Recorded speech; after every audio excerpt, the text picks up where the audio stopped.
Testing 1, 2, 3. You can hear me? Welcome back to the channel, y'all. My name is Monty. If you don't know me, welcome.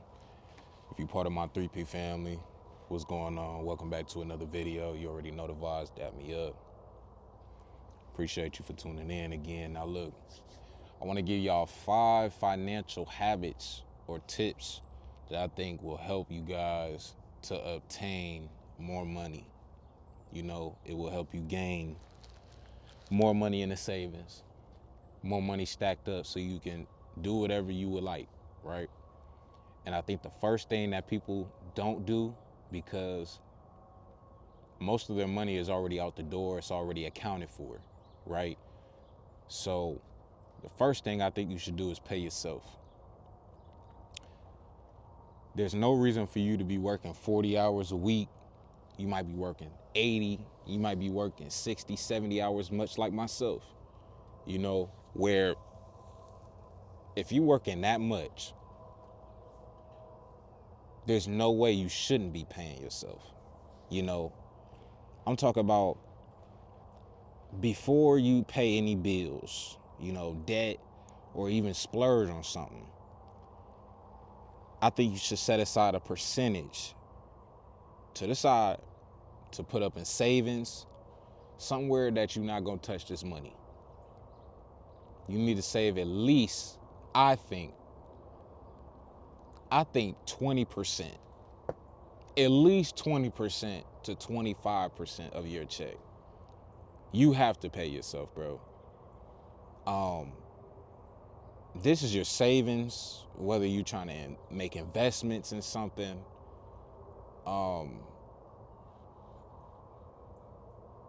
You need to stay committed to every time you get paid, you pay yourself. Simple as that. That's what I think. Think of it like this, bro. If you treat your savings like a non-negotiable bill,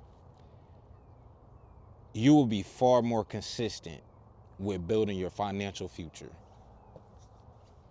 right? And what do I mean by this? I mean, a good rule of thumb when it comes to this is saving 20%.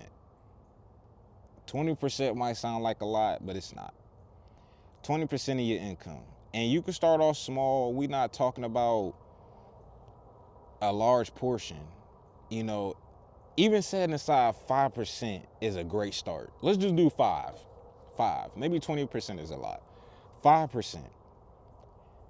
Over time, as your income is coming in, right?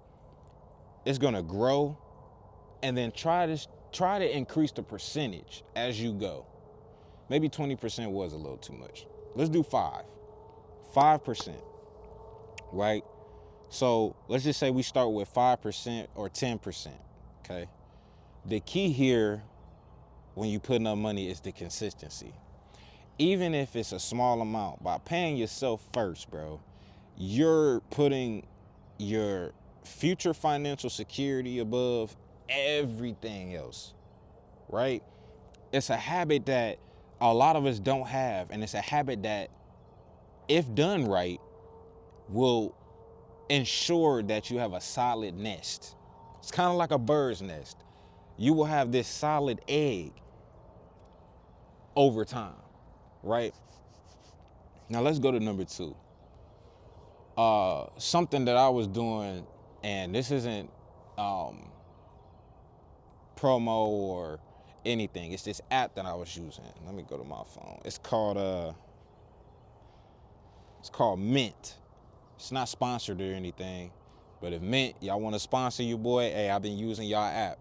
If you want to sponsor me, we can chop it up in the emails. But it's this app that I'm using called Mint, right? And basically what it does is you put all of your expenses in it, like bills, debt, anything, and it breaks it down by a percentage of how you can pay off certain stuff in a matter of time. That's how I was able to work these jobs, right? And I was able to put up a percentage of my money to pay off debt and pay it off quicker than expected. You know, it took a year, but that's what I wanted to do in a year. I wanted my debt be done completely.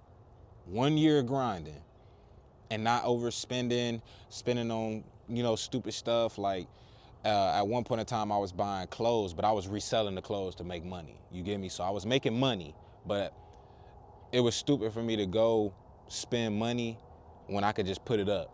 You know what I'm saying? Like, even though I'm making money, I'm spending it. Like, I can go buy a shirt that was $300 and flip it to like $600, right? And I'm talking about shirts and babe jackets. I was flipping those, right? It was pointless, right? So I ended up using this app, and over time, I was able to get my debt down. And it may seem tedious at first, like when you tracking your expenses, but it's honestly one of the most empowering tips or things that you could do on your journey to saving money, to financial health and financial freedom. Knowing where every dollar goes gives you control over your finances. It gives you control over, you might, and I'm gonna be honest, you might be surprised by where you can cut back on things. You might be surprised on how much money you spending when you going out to eat. Them $10 meals be adding up, bro. Versus you just spending that 150 going shopping and just cooking. And then you cook a meal for the whole week and you eat that for the whole week. You saving money. Then you get paid again. You ain't gotta go grocery shopping. You meal prepped. You got food in the refrigerator already. You feel me? Like, I think that's gonna be your best thing. Shout out to Mint. Even though this video is not sponsored, I would download that app. That was a really good app that helped me. Mint. Yeah, I think tracking your expenses would be very, very helpful. And there's tons of budgeting apps out there, but that's just one of the things that I used. Number 3, I think, is building a emergency fund, bro. Y'all don't understand how important it is to build some type of, not only a savings, but an emergency fund. And your emergency fund can be the savings, but you don't want to have a situation where your car break down, you got to go to the hospital, you get sick, and you spending money out your checking account, right? Money you don't have, or you swiping credit cards to pay hospital bills because you don't got the money right now, when you could have been saving for 3 months and ideally could have covered something like that because you already put up money for 3 to 6 months, right? You got 3 to 6 months worth of expenses in this emergency fund. Just imagine. And this might seem overwhelming at first as you building the money and putting it up, but when you start small, even a goal of $500, which most Americans don't have, really 1,000, is a great start, and you can build it from there, bro. $500 to $1,000. That way you don't gotta dip into other money. This fund gives you a peace of mind when it comes to you saving money and having to spend money all in the same timing, right? It won't be you putting up money and then feeling like you got to pull the money back. Nah, put up some money in your savings, and then you're gonna have money for an emergency fund. That way you ain't got to pull from nowhere else. Because life is unexpected. Life will throw a curveball at you at any given moment, bro. Trust me, I know. This life game is crazy. It really is. But I think that's what you should do. And this one's really big, that I'm about to go into. For number 4, I think it's lifestyle inflation, bro. I think it's lifestyle inflation when it comes to this, because when your expenses increases as your income does, you get a raise, or I'm trying to think of an example, like you get a raise, okay? So you start spending. You start spending more because, hey, you can afford it now. You know what I'm saying? But if you're not careful, right? Much like me, where I got a couple jobs, I started making more money, right? Um, you'll find yourself living paycheck to paycheck, bro. If you're not careful. If you're not careful, you know, instead of spending that extra income, consider saving or investing that money. You ain't gotta spend it, bro. Avoiding lifestyle inflation, you create room for more savings and investments. You create more playroom to play with the money that you're getting. You'll reach financial freedom faster if you're disciplined with this. And that can even be going out to eat, going out for extracurriculars, like you going to the movies. Um, I don't know, going out of state, going on a trip, you know, things like that. And last but not least, investing. You know, invest early and often as possible. A lot of people don't do this. And you're what this does is you're gonna be starting to make money while you sleep. It's your money's working for you. That's the goal here, right? I advise anybody to invest, whether that is in stocks, whether that's real estate, whether that's a bonds, whether that's a CD. The more time your money is in one of these things, the more time it gives it to grow, right? While you're working.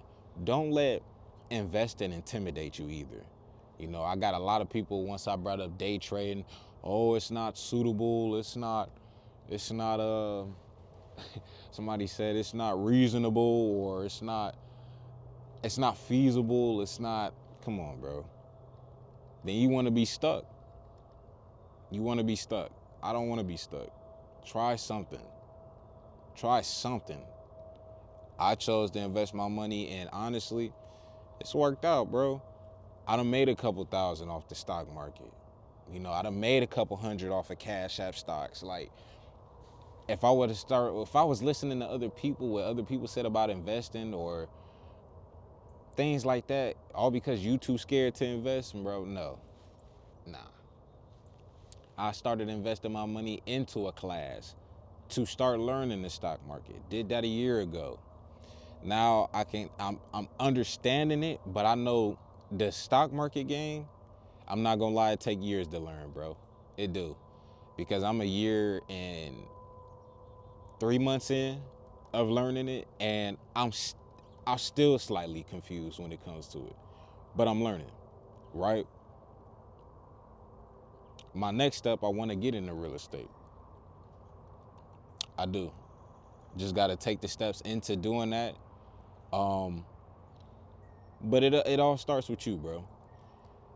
When you start investing or try to put a substantial amount in investing, you're gonna see a return. You're gonna see a return. If you're not sure where to begin, consider speaking to a financial advisor, much like I have. I talk to my banker all the time because he's in real estate. He's a realtor and a banker, you know, or using platforms like, I can't think of the name. What's it called? I just seen it yesterday. Robo advisors. Okay. Platforms like this, they help you, you know, kind of get your feet wet and figure out which route you want to go into.